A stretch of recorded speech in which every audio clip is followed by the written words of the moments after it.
장관님이라든지 홍준표 시장님이라든지 그런 분들 얘기는 안 하시고 한동훈 전 대표 얘기하는 거 보면 그래도 두 분이 이렇게 좀 시너지가 날 만한 구석이 있다고 생각하시는 거 아니에요? 그렇죠. 지금 이제 국힘에는 약간의 이중 전선이 있는데 하나는 탄핵 찬성과 탄핵 반대, 탄찬 탄반 노선이 하나 있고 하나는 명태균 씨 관련해서 연결돼 있는 사람이 연명, 아예 관계가 단절된 사람은 단명, 연명 단명과 단명. 찬반 찬탄 이 두 개의 전선이 걸렸잖아요. 근데 명태균으로부터 자유로운 단명이기도 하고 아 그러네. 한동훈도 단명이잖아요. 오. 유승민 대표는 단명이고 김문수 장관도 단명인 것 같긴 해요. 단명이 뭐 일찍 죽는다. 아니 그런 뜻이 아니고 단절돼 있다 이 말이지. 그 재밌는 말이네요. 네, 단명, 그리고 연명. 오늘 탄핵 찬성 반대는 그분들 반대하는 사람들이 좀 있잖아요. 홍준표, 뭐 김문수 이런 그쵸, 사람들. 그쵸. 찬성은 또 한동훈, 유승민, 오세훈 이렇게 나니까 겹치잖아요, 둘이 사실은. 밥이 되는구나. 두 개 중에 두 개 다 같은 노선에 서 있기 때문에 특정성을 좀 그나마 좀 생각해 보는 사람들이고 여기다 이제 이준석 또 오세훈까지 넣으면 이렇게까지 연대하 보일 수 있는 거 아니냐라는 얘기들은 좀 하는 것 같아요. 원래 이쪽에 있는 분들은 확장이 안 되잖아요. 탄핵에 대한 찬성 반대 이렇게 따지고 또 명태균 씨하고 이제 관계 있느냐 없냐 이래 따지면 이제 이수석님 말씀이 맞아요. 한 대표하고 저하고는 뭐 그런 공통점이 있죠. 좀 머리 나온 김에 뭔가 한번 해보시죠. 여기 뭐 언제든지 아마 뭐 가능성이 열려 있어요.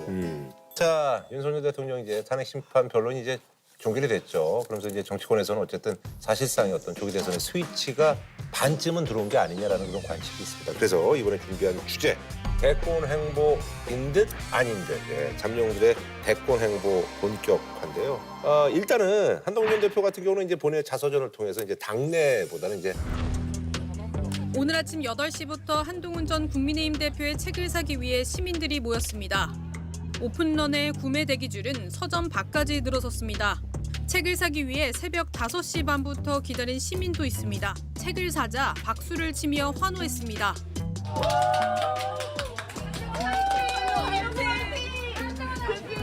당내보다는 이제 어차피 이재명 대표하고 이제 각을 세워야지 또 본인이 또 존재감이 드러나니까 그래서 이재명 대표가 집권하면 자신의 유죄 판결을 덮으려고 계엄을 할 수도 있다라고 해서 센 얘기를 했어요. 그래서 이재명 대표는 여기에 대해서 개 눈에는 뭐만 보인다라고 했더니 그래도 또 이제 여기에 또 한 대표가 저는 이제 국민을 지키는 개가 되겠습니다 해가지고 그래서 뭐 나름 제가 뭐 이 사자성어 쓰는 거 별로 안 좋아하는데 그런 걸 이제 개가 자꾸 나오니까 그런 걸 이제 이전 투구라고. 네네 이전 그거라고 많이 얘기하죠. 예. 근데 한 대표가 이재명 대표를 계엄으로 걸어가지고 그렇게 디스하는 거는 제가 솔직히 이해가 안 됐어요. 왜냐하면 12월 3일 밤에 그 비상계엄 해제하는 날 한 대표가 이제 국회는 아닌데 이제 본회의장 들어갔잖아요. 들어가가지고 이재명 대표하고 악수하고 두 사람이 협력해서 계엄을 해제한 거잖아요. 네 맞아요. 근데 이재명 대표를 저 사람이 집권하면 계엄할 거다. 이러니까 당하는 이재명 대표 입장에서는 어디 가서 뺨 맞고 어디 가서 분풀이하냐 뭐 이럴지도 모르겠어요. 저는 그 책을 다 읽어봤거든요. 아주 꼼꼼하게 읽어서 일주일간 다 그거가면서 읽어봤는데 파트 1, 파트 2로 나눠져 있어요. 파트 1은 윤석열 탄핵 공소장이에요. 그거 보면 윤석열 탄핵해야 돼요. 네. 왜냐하면 뭐 그게 숱한 거짓말도 나오고 본인이 했던 말 뒤집은 얘기도 나오고 다 나와요. 근데 경고성 계엄이라고 했는데 어떻게 여당 대표를 왜 체포하냐? 이게 안 맞는 거 아니냐? 그런 얘기들이 다 나와요. 아주 검사로서는 조선 제일검이라 그랬잖아요. 꼼꼼하게 잘 써놨어요. 이분은 뭐냐면 이재명 공소장이야. 이분은 뭐냐면 이재명 공소장이야. 그 책 보면요. 반이재명이 종교자 이념이에요. 이 사람이 시종일관 공격하는 게 누구냐면 이재명, 문재인 이런 사람들이. 되게 빈정상하더만. 너무 심해. 자기 검찰에서 제일 그 화양연화 시절이라고 그런 거 아니에요? 그때가? 아이고 자기가 4번 좌천 당하고 뭐 2번 압수수색 당하고 누구를 미워하는 정치, 누구는 안 된다라는 정치 이거 좀 안 했으면 좋겠네요. 네네. 저는 이거 깜짝 놀랐는데 대통령의 비상계엄도 문제지만 이재명 대표 일상계엄은 더 큰 문제다 이렇게. 일상계엄이란 말 처음 들어봤어요 나는. 비상계엄도 문제지만 이재명 대표는 훨씬 하드코어다.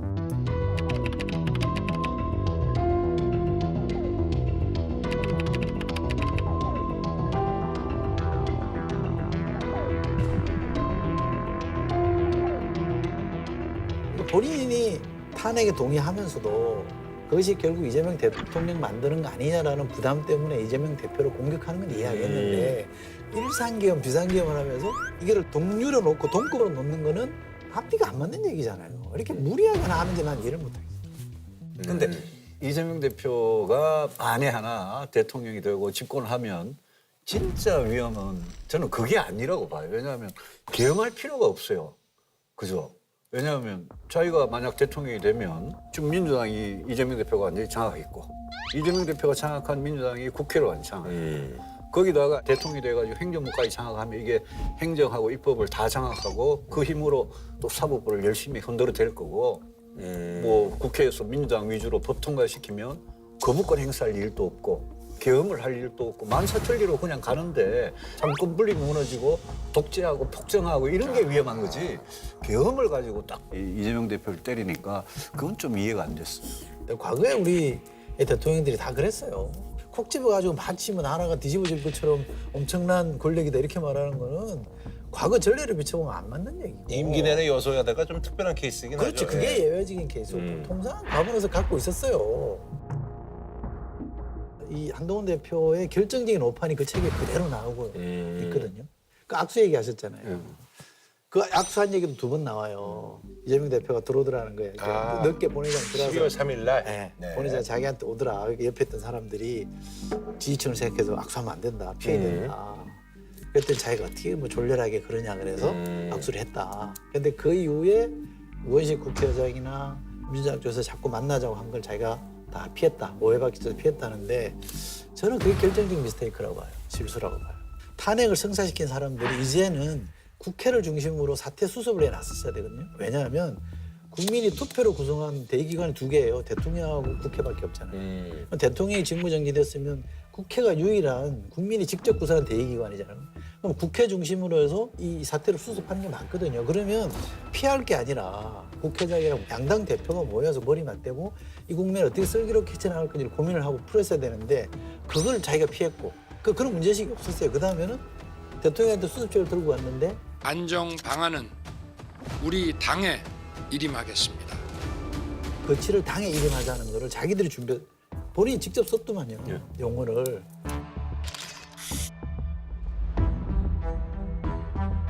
당에 일임한 건 진짜 그건 바보짓이거든요. 당은 그냥 임의기관이에요. 국민이 구성한 기관이 아니잖아요. 대통령의 거치를 국회에다가 해야죠. 국회의 의사에 따르겠다 해야죠. 박근혜 대통령도 그렇게 했거든요. 물론 국회가 그걸 안 따랐지만 뭐 당내 이제 전반적인 얘기가 탄핵 결과가 나오기 전부터 이렇게 좀 자서전 출간하고 여기저기 활동하는 것 자체가 좀 섣불르다. 뭐 이런 비판의 목소리가 있는데요. 한동훈 전 국민의힘 대표가 당대표 사퇴 77일 만에 공개 활동을 다시 시작했습니다. 이재명 대표와 민주당이 했던 어떤 헌법을 무시하고 유린하는 폭거의 부분도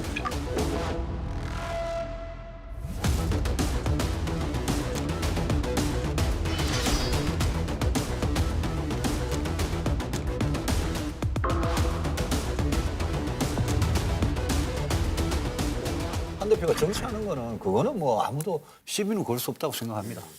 근데 이제 출판 그 날짜는 사퇴 이후에 아무 활동을 안 하던 한 대표가 나오는 타이밍으로는 그거는 좀 빨랐던 거 아니냐 싶어요. 왜냐하면 우리 당은 지금 우리가 배출한 대통령이 지금 탄핵 심판 결정을 이제 며칠 앞두고 카운트다운에 들어간 그런 입장이라서 조금 현재 결정이 나온 이후로 해도 됐었는 거 아니냐.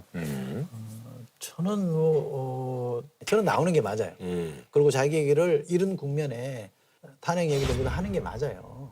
그건 당당하기 전에 해야 된다고 생각해요. 처음부터. 맞아야 되는 근데 이제 거 시기적으로는 좀 당내에서는 좀 이렇게 그 당내는 어차피 그 소란스럽고 예. 얘기도 안 들어주는 사람들이잖아요. 그러니까 한동훈 대표를 좀 잘 아는 사람이 물어보더라고요. 어떻게 하는 게 맞냐. 그 당시 책 나온다면 보도도 안 나오는데 이미 책은 났었다고 그러더라고요. 어떻게 하면 좋냐. 그래서 무슨 소리냐 해야지. 안 그러면 죄송합니다. 유승민 전 대표처럼 배신자 프레임에 걸려가지고 오도가도 못한다. 붙어라. 왜 그렇게 했는지를 본인 얘기를 해라. 나는 유승민 전 대표를 좋아하는 사람 중에 하나지만 그때 왜 그렇게 안 싸우고 물러나는지 난 약간 좀 의아했다.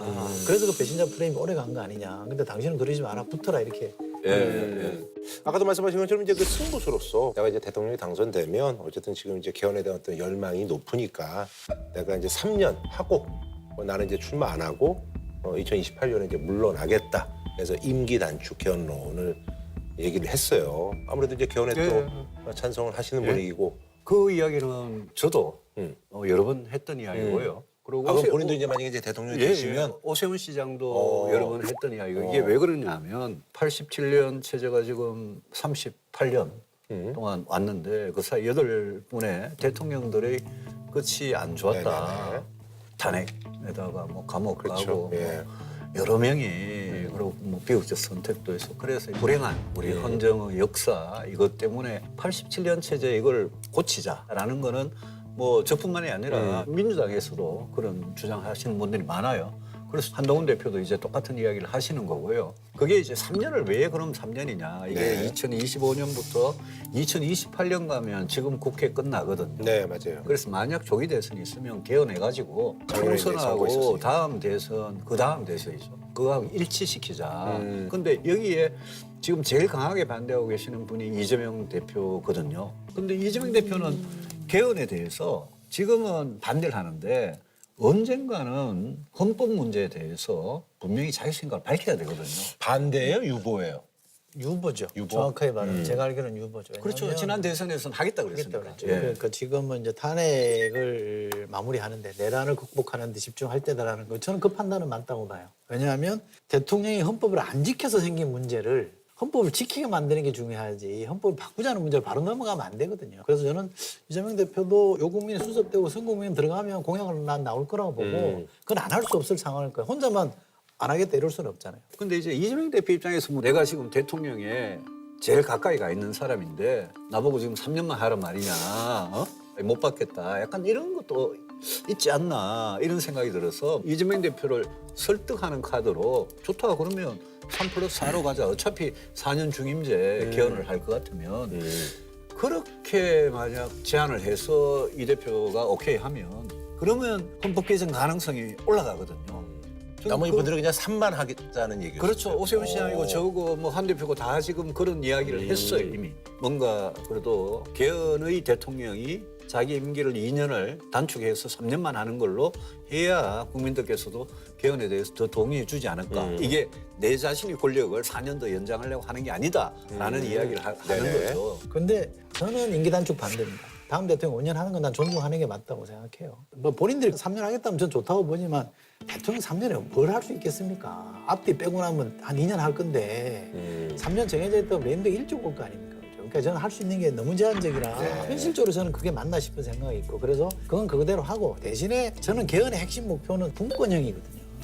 대통령 권력, 이른바 제왕적인 권력을 어떻게 분산시킬 거냐 핵심이기 때문에 그게 핵심이라고 보시는 대통령 임기를 줄이고 안 줄이는 별로 안 중요해요 사실은. 그리고 주기를 맞추는 거는 약간 리스키한 측면도 있어요. 왜냐하면 대통령 되는 정당이 다수를 가져가거든요. 그럼 권한이 기가 세져요. 좋으니까. 그렇잖아. 행정 권력과 입법 권력을 동시에 가질 가능성이 커요. 국민들 선택인데 국민들이 물론 그럴 경향 가능성이 있는데 형님 왜 그러냐면 이번에도 보니까 좀 미국도 보니까 뭐 거의 그렇게 됐더라고요. 프랑스가 원래 이원 집정부제라고 하잖아요. 근데 주기를 맞춰버렸잖아요. 그러니까 대통령 되는 정당이 다수를 가져가 버려요. 그러니까 여기는 대통령제로 그냥 굳어져 버렸어요. 아하. 총리 권한이 힘이 없어져 버렸어요. 그러니까 이거는 대통령 권한을 줄이는 거랑 안 맞는 제도 개선이라고 저는 보고요. 그래서 분권형이라는 거에 목표를 맞추면 개헌 안 해도 대통령 권한을 줄이는 방법 얼마든지 있어요. 입법을 통해서 할 수 있는 게 얼마든지 있거든요. 그거부터 저는 하는 게 중요하다고요. 근데 헌법 안 고치고 그것도 그걸 할 수 있느냐. 그리고 더 중요한 거는 국회도 지금 민주당 같이 다수당이 이렇게 하니까 맨날 탄핵하고 맨날 특검하고 이랬는데 국회가 권력을 행사하는 거 그거는 어떻게 우리가 좀 더 감시하고 견제하느냐. 견제할지 저는 않지. 대통령 국회 둘 다 권한을 더 감시 견제받도록 하는 그런 방향으로 개헌을 할 필요성은 저는 굉장히 절감을 해요.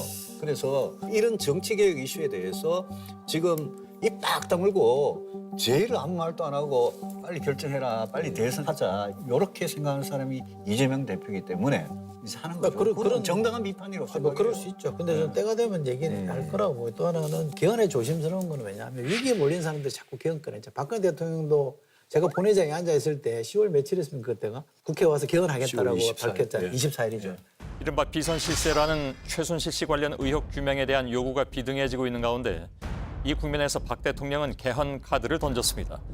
저는 오늘부터 개헌을 주장하는 국민과 국회의 요구를 국정 과제로 받아들이고 개헌을 위한 실무적인 준비를 해 나가겠습니다. 그냥 태블릿 PC 때문에 그날 저녁으로 그냥 끝나버렸잖아요. 지금도 윤석열 대통령도 최후 변론에서 임기 단축 개헌하겠다 이런 얘기합니다. 저는 이미 대통령직을 시작할 때부터 임기 중반 이후에는 개헌과 선거제 등 정치 개혁을 추진하겠다는 계획을 가지고 있었습니다. 그러니까 이게 순수성이 떨어지는 얘기예요. 그 말 맞아요. 그러니까 이걸 좀 정리하고 가는 게 좋습니다. 뭐 이번에야말로 진짜 저희 국민들이 한번 좀 지켜보는 걸로 하고 예. 이번에 꼭 해야 돼요. 예, 우리